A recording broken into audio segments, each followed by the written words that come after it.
realistic expectations. And that's kind of a tired phrase, but like so many other phrases in life that are based upon wisdom, I think they've lost their meaning over time. But the literal definition of having realistic expectations, in my opinion, is pursuing something that's plausible, something that's real.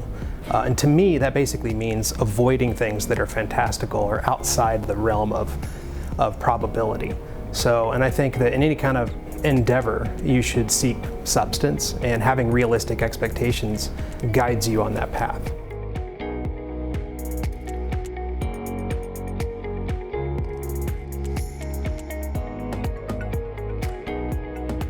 Unintended consequences. I really think that unintended consequences are more consequential than obvious consequences.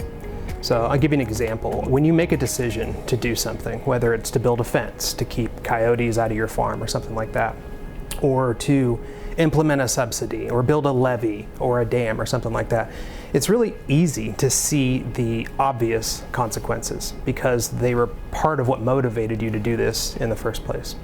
What's not so easy is second order thinking and anticipating what the unintended consequences would be.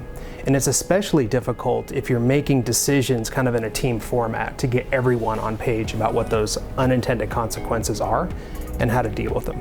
So kind of that second order nonlinear thinking with respect to unintended consequences, I think is crucially important, especially in my business.